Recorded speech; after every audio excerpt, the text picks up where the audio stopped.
Welcome, everyone, to the Real Whovians Cast, episode 968. I am your host, Matrixlord212, and I'm with Scott. What's up, Scott? Hello, everyone. We're fastly approaching the doctor's own age. Yeah. And I am wearing a t-shirt, not a polo shirt, so mark that on your calendar.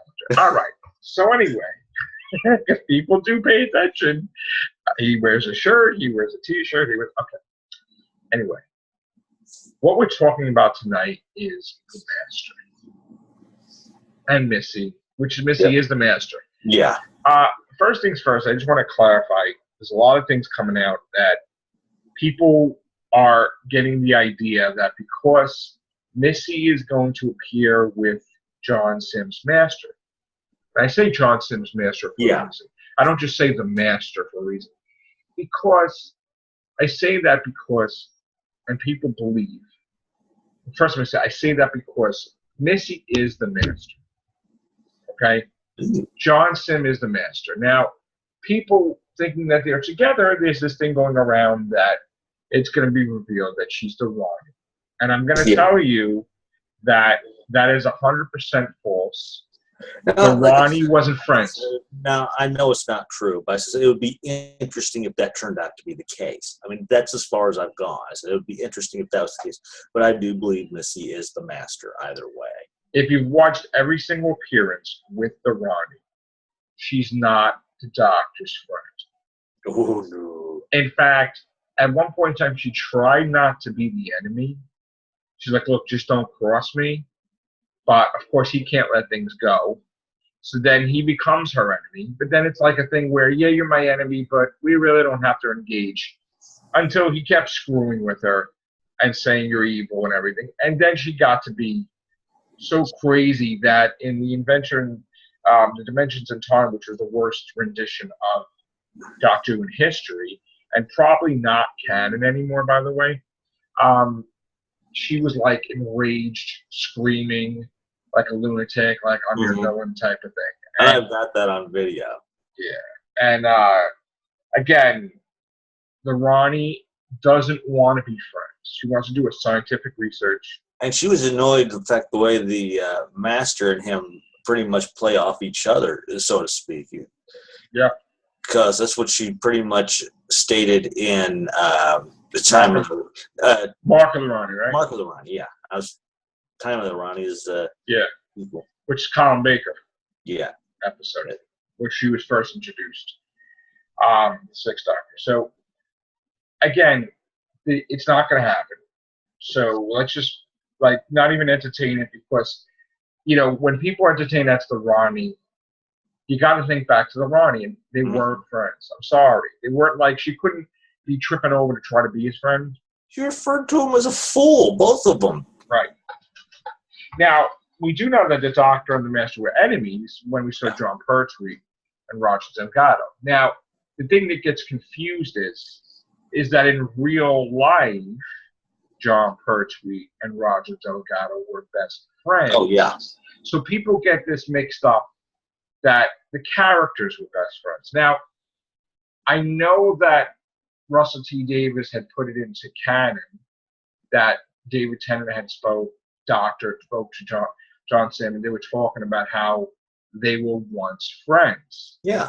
And that's okay, Once, yeah. It's okay, and I know that but let's not get confused John Pertwee and Russell Delgado from their personal life, real life that they are, to the characters. They were not friends. They were enemies. They sword fought. Yeah. Because with the Doctor and the Master were enemies. That's bottom line. And in Terror of the Autons, the Time Lord that came in pretty much said an old acquaintance of yours is going to be I'm paraphrasing, I know. Right. Has arrived. And we said the Master, you could tell in the Doctor's expression, like, oh, good God, no. Of all people. It's funny how the Moffat was always afraid to put the Master up against Matt Smith because he's he doesn't want his Doctor being shown up. If you remember that whole thing, that nobody could beat his Doctor, right? But when Capaldi came on, he made the Master a female. And the thing that I don't understand is she's a crazy person. She's killing people. She basically killed the person that was going to be his future companion, Osgood. Although, when you look back at it, it could have been a Zygon. No, it's not could have been. There's certain dialogue in there that basically makes it known she's a Zygon. Yeah. Where she says, you don't smell that bad. Plus, Osgood always wears the scarf. Mm-hmm. This Osgood did not wear the scarf.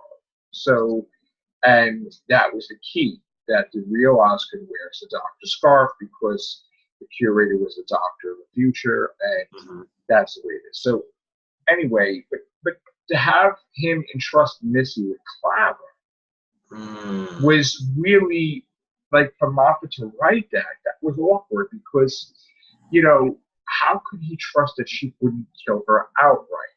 Yeah. You know? Although, you know, they found out, of course, turning her into that Dalek, which is Love itself encountered. Well, that was the thing. She wanted him to kill the Dalek, which Clara was in there. And that made him say, you know, I'm leaving you here to die, whatever. Okay? Missy. And, of course, she gets out of it because she's got the vortex manipulator and she's smart. So she charges the vortex manipulator that way with the Dalek beams, I guess. But, like, they're not supposed to be friends. No. It doesn't work if they're friends. They're rivals. Let's just put it this way. They're rivals, and in some behalfs, but in the long run, the Doctor does not like how the Master performed things. How could he be friends with someone that killed millions upon millions of people from different civilizations to Earth? How many people did he kill? How many people in Unit did he kill? How many people? Just on a whim. And in a certain way, you could say he was the reason for his full self losing his regeneration. Yes. He was trying to prevent him. And Legopolis, yes. Yeah, Legopolis. He was programming he was trying to prevent that Legopolis program from shutting down, which was keeping a lone CVE open. And the Doctor fell pretty much to his. Well, he was trying. The thing wasn't Legopolis was the place. Yeah, Legopolis was the place, but they were trying to beam the Legopolis program from the Pharaoh's project to keep that lone CVE open. God, I can't remember. And if you remember in Survival, they're trying to break each other's skull in with a rock. Yeah, if we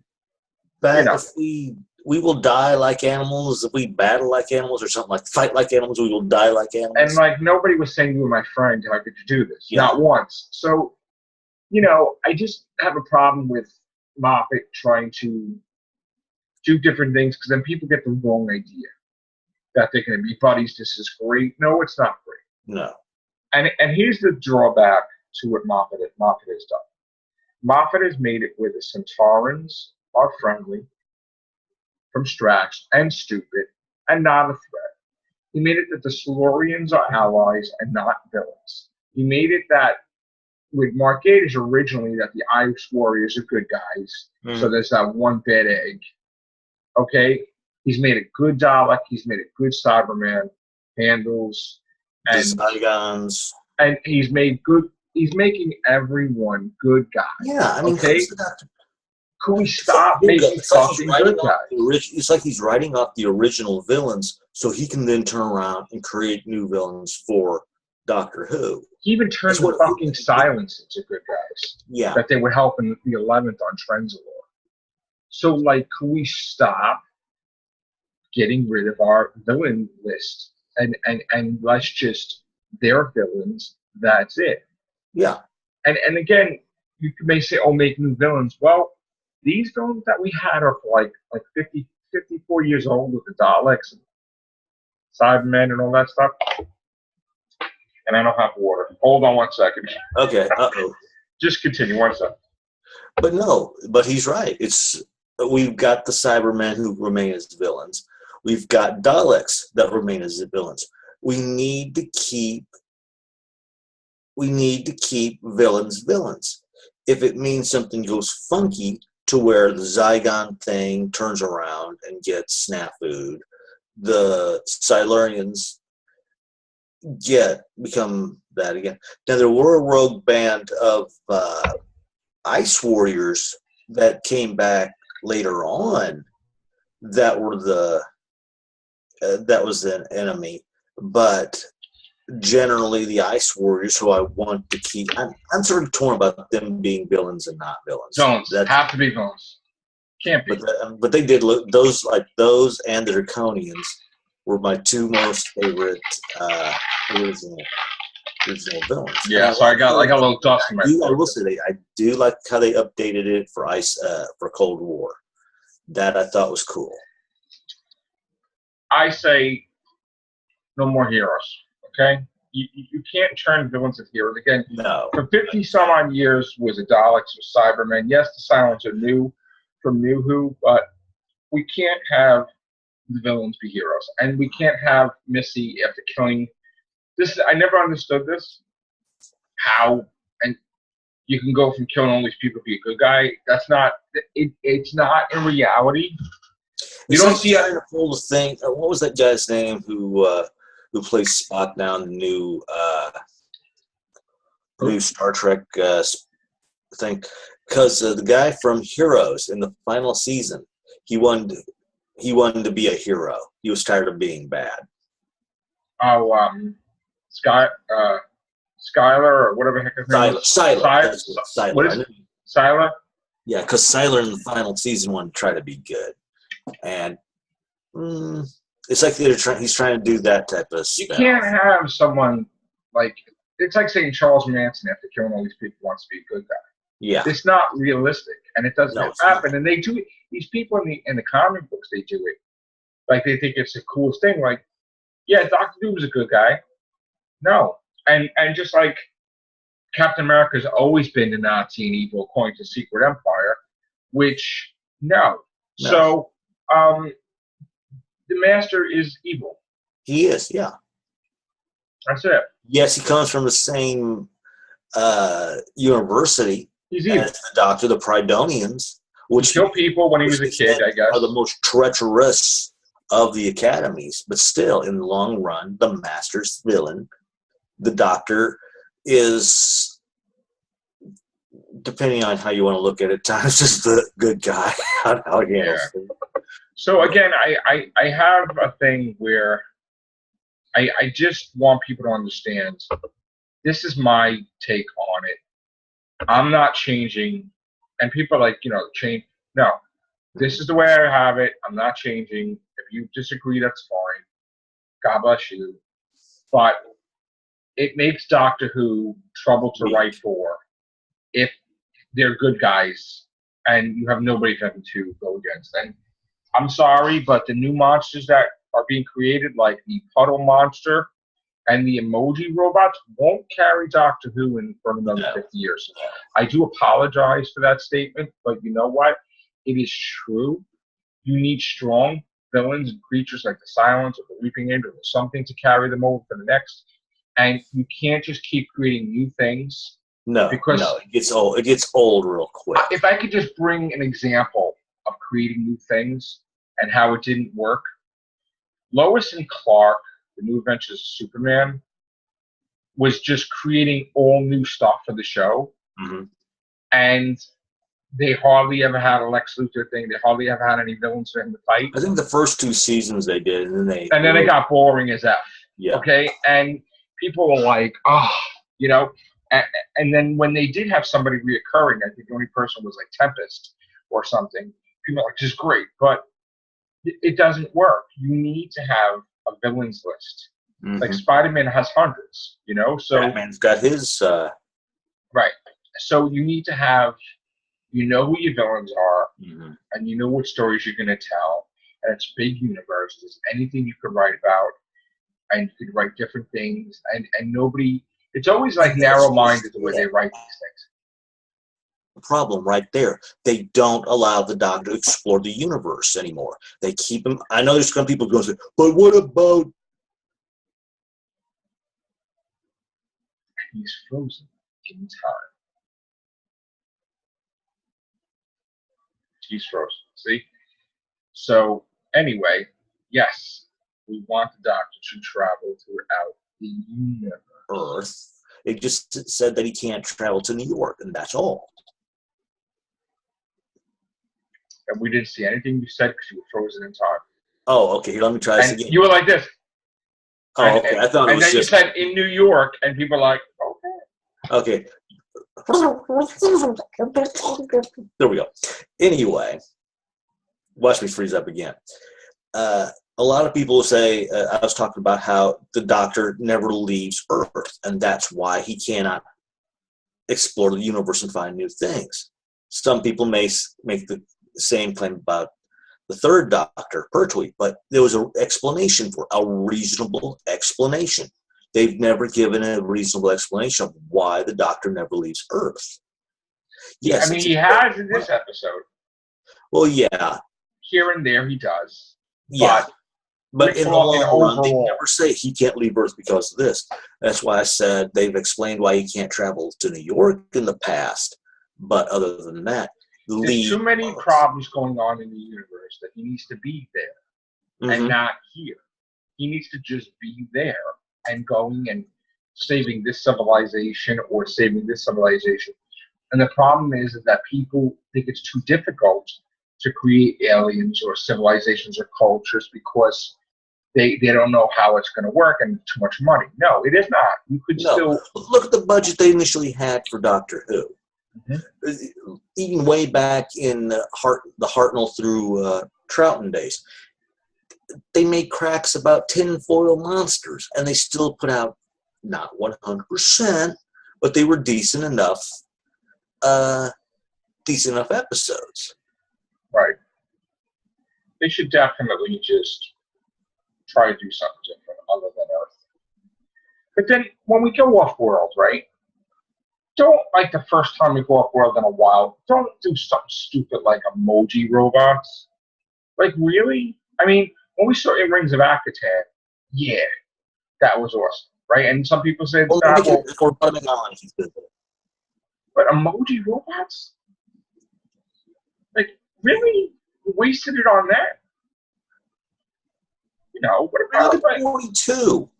Look at that. To me, that was a good episode. I love that episode, 42, where everything was happening within that sort of 24-hour type setup. Right. That was a good episode. And they had a good and a villain at the same time where nobody expected at the end that the son was alive. That was a good twist. Why can't they do something where we get to see how the villain lives? Like everyday life. Like families of these villains and their home world. And then he just shows up there. Like regular people, not the war part of the Ice Warriors or the Cybermen, but the citizens, you know, just chilling. I mean, maybe they're not looking cyber-like. Maybe they're looking, you know, whatever. But we never see that. We don't see these alien planets. We don't see these alien things. We don't see. I mean, go so far from Earth that they don't even know what the hell Earth is. Like, what's that? You know. And the only thing they know about Earth, better yet, the only thing they know about Earth is since we've sent signals out there, that's what they're picking up. Yeah, they'll have a thing where they'll have like they'll watch our TV shows or like records or some weird thing that they keep sending junk in space and they're making that their whole. Can you imagine their whole culture, their whole thing is our stuff.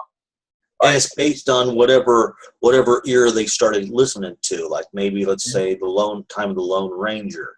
They look alien 100%, but they're dressed like the Old West, or like Star Trek episode or something. Yeah. But anyway, that's our rants, I guess.